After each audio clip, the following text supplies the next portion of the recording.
Il est des nez de toutes sortes, des nez de toutes dimensions.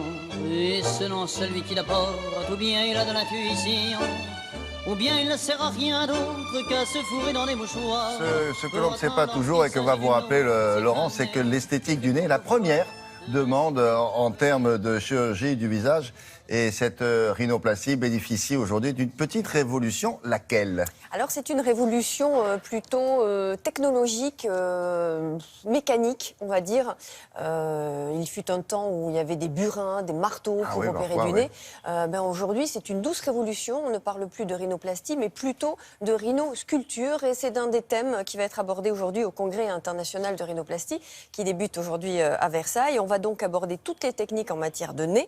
C'est la première demande en termes d'esthétique du visage, que ce soit d'ailleurs pour des cas de chirurgie réparatrice que pour des cas d'esthétique pure. Il faut dire qu'on n'est jamais vraiment content de son nez, même quand on a un nez à peu près correct, mais il y a toujours le nez, c'est quelque chose. Qu'est-ce que c'est qu'un nez à peu près correct au fond? À peu près correct, il y a des canons de beauté. Il y a longtemps ça a été le petit nez retroussé, les chirurgiens esthétiques. Le petit nez parisien, c'était les chirurgiens esthétiques qui faisaient ce petit nez retroussé. Et bien aujourd'hui, pas du tout. Les chirurgiens esthétiques adoptent ce qu'on appelle la French Touch, que nous envient tous les chirurgiens du monde entier, c'est-à-dire un résultat au plus proche du naturel, quitte à laisser quelques petits défauts pour que ce soit naturel. Alors, se dote d'outils plus performants, on l'a dit, nous sommes allés à la rencontre d'un chirurgien esthétique, plasticien, parisien. J'y penserai tout le temps, alors autant le faire si j'ai envie.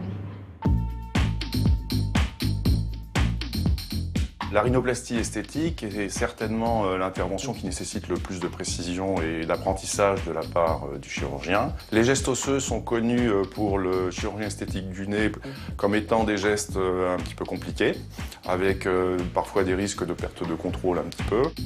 Le grand changement, c'est que la rhinoplastie, auparavant, on utilisait des techniques purement manuelles, c'était très artisanal. On utilisait marteau, burin. Pour le même geste, on va utiliser une pièce à main avec une micro-scie oscillante. Ces micro-instruments seront motorisés et vont permettre de réaliser des coupes plus franches au niveau de nos gestes osseux, des coupes plus nettes, avec donc beaucoup moins de risques d'imperfection. Un autre bon exemple d'utilisation de la rhinoplastie motorisée, c'est la râpe. Vous voyez ici une ancienne râpe qui permettait d'harmoniser le dos du nez. Actuellement, cet instrument peut être remplacé par ce micro-instrument, une micro-râpe motorisée. Et grâce au système d'oscillation, on va pouvoir avoir un geste beaucoup plus précis.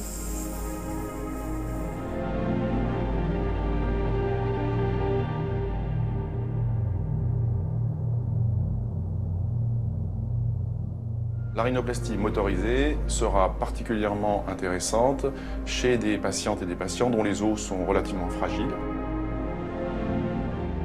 Le chirurgien a sous les yeux le squelette du nez et grâce à ces micro-instruments, il va pouvoir faire un geste précis et bien contrôlé.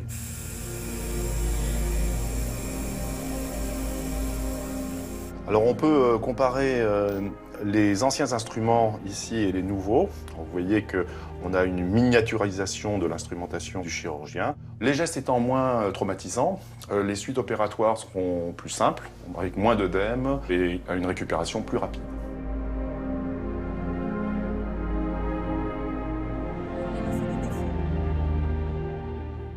Ça ressemble étrangement au travail d'un dentiste, avec ces petites râpes motorisées. Les petites fraises, moi je dirais que ça ressemble beaucoup plus maintenant à un travail d'un sculpteur, parce qu'on est dans la miniaturisation du geste, c'est-à-dire qu'on va laisser quelques petites bosses, quelques petits défauts, etc.